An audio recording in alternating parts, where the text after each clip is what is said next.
Être jardinier, c'est s'ouvrir sur un monde infini de cultures. Alors aujourd'hui, je vous propose de conserver la bonne santé du jardin. Projection d'une nature idéalisée, le jardin constitue un écosystème complexe où l'inégalité des espèces règne.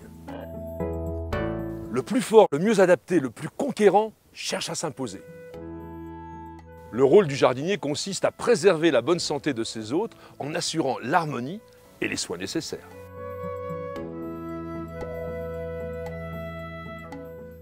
Sans l'intervention vigilante du jardinier qui cultive, nourrit, taille, traite et nettoie, la nature anarchique transforme tout en friche broussailleuse.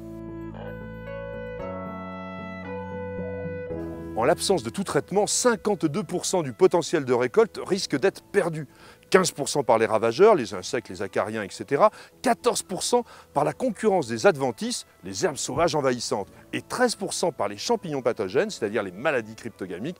Et 10% par les virus et les bactéries. La protection raisonnée des plantes est donc indispensable. Le jardin illustre la quête de beauté et de perfection que chacun recèle en soi. L'importance des agressions sur les plantes s'évalue au préjudice qu'elles entraînent pour les cultures. Des galles, des trous ou des taches éparses, quelques feuilles qui tombent prématurément, constituent des affections bénignes qui n'affectent pas la plante de manière significative. Il convient de les accepter sans nécessité de traiter. Tout bon jardinier doit modérer sa réaction lorsque les déprédations se limitent à de simples critères esthétiques. La solution simple et rapide consiste à supprimer manuellement les zones malades. Les sols pauvres ou mal équilibrés nourrissent mal les plantes. Elles se montrent alors plus fragiles face aux agressions. Parfois apparaissent des carences comme la chlorose dans les sols calcaires qui touchent particulièrement les rosiers, les camélias, les rhododendrons, les azalées, les magnolias et bien d'autres.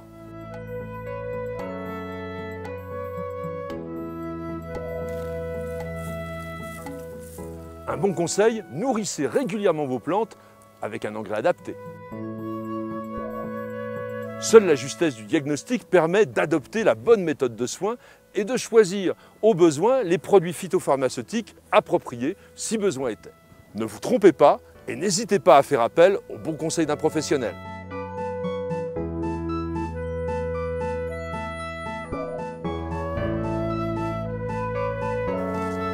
Soigner son jardin, c'est le respecter.